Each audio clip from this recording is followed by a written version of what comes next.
साईं बाबा के शब्द बिल्कुल सांकेतिक हुआ करते थे। ये तो आप सबों में से जिन लोगों ने सचरित्र वगैरह पढ़ा है वो जानते होंगे। पर आज के वीडियो को देखकर आप वीडियो को सुनकर जान पाएंगे कि बिल्कुल ऐसे सांकेतिक शब्दों में बाबा कभी-कभी बात किया करते थे कि यदि आप समझ पाएं तो आशीर्वाद और ना समझ पाएं तो श्राप सा महसूस हो। ओम साई राम। दोस्तों, साईं कथाएं में आपका स्वागत है। आइए आज बाबा की बेहद ज्ञानवर्धक कथा सुनते हैं। ये कथा उस वक्त की है जब बाबा शिरडी के द्वारका माई में देह रूप में मौजूद थे। हुआ ये कि एक वृद्ध मतलब आँखों से नेत्रहीन व्यक्ति, जिन्हें आप अंधा कह सकते हैं, वृद्ध थे और वो शिरडी के नहीं किसी पास के गांव के थे। बाबा की कीर्ति सुनकर वो किसी तरह से शिरडी पहुंचे और बाबा से मिलने गए। बाबा के पास जाने के बाद उन्होंने अपने अंधेपन को दूर करने का आग्रह किया।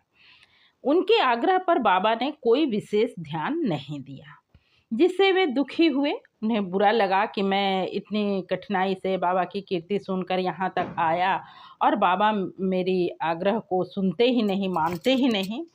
पर कर क्या सकते थे, वो दुखी हृदय द्वारका माई से बाहर निकले। जैसे ही वे द्वारका माई से बाहर आए, अचानक उनके मन में एक भाव आया कि मैं इस उम्र में आँखों के रोशनी को लेकर करूँगा क्या। यदि मैं किसी चीज़ को, दुनिया को अब देखूं तो मेरे अंदर लालसा उत्पन्न होगी और लालसा कई बुराइयों को जन्म देती है। इस उम्र में मुझे आध्यात्मिक दृष्टि की आवश्यकता है, ना कि आँखों की रोशनी की। बाबा की ही प्रेरणा रही होंगी कि ये भाव उनके मन में आए। खैर, वो दोबारा फिर बाबा से जब मिलने पहुंचे तो उन्होंने बड़े ही विनम्र स्वर में बाबा से अपनी आध्यात्मिक दृष्टि की उन्नति करने का आग्रह किया।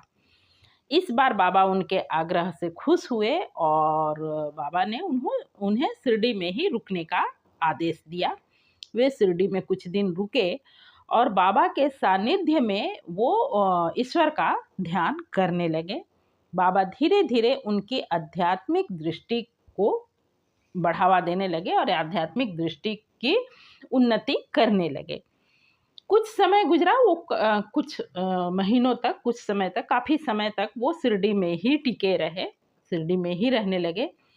कुछ समय बाद उनकी मृत्यु हो गई। वृद्ध तो वो थे ही। उनकी जब मृत्यु हुई तो बाबा ने कहा, अरे वो अंधा मरा नहीं है, वो तो आगे चला गया, उसकी सदगति हो गई।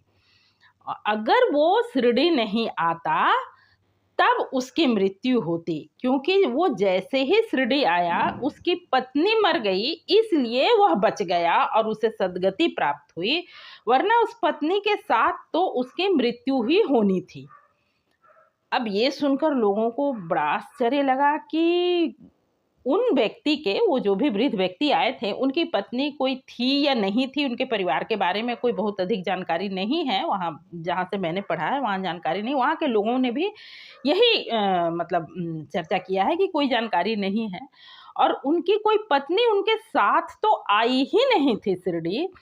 तो बाबा ये कैसे कह रहे हैं कि अगर उसकी पत्नी की मौत नहीं हुई होती, उसकी पत्नी नहीं मर गई होती तो वो मर जाता, उसकी पत्नी मर गई इसलिए उसे सदगति प्राप्त हुआ। यहाँ बाबा के कहने का अर्थ, बाबा की पत्नी शब्द का अर्थ उनकी अर्धांगिनी से नहीं, उनके दुष्विचार से था। यदि वो शिरडी नहीं आते और यूं ही दुष्विचारों या यूं ही लालसा, यूं ही आंखों की रोशनी जैसी चीज़ों में वो भटकते रहते तो उन्हें वो आध्यात्मिक उन्नति प्राप्त नहीं होता, जिसे प्राप्त करने के बाद बाबा समझ पाए हों कि उन्हें सदगति प्राप्त हुई। तो ये थी बाबा के सांकेतिक शब्द, ऐसे थे बाबा के शब्द यदि समझ पाए तो वो आशीर्वाद है, वरना ना समझे तो श्राप सा ही लगता है। तो बाबा के शब्दों का अर्थ समझना सबके लिए आसान नहीं है, पर समझना चाहिए, समझने का प्रयास होना चाहिए। तो आज के लिए इतना ही। कैसा लगा यह कहानी कमेंट करके अवश्य ही बताएं। और यदि आप ऐसी ही अच्छी सच्ची जानकारीपूर्ण कहानी सुनने में रुचि रखते हैं तो इस चैनल को ज़रूर ज़रूर सब्सक्राइब करें। मिलते हूँ फिर से किसी ऐसी ही कहानी के साथ। तब तक के लिए ओम साई राम। आपने पूरी कहानी सुनी है, इसके लिए तहे दिल से आपका हार्दिक हार्दिक धन्यवाद।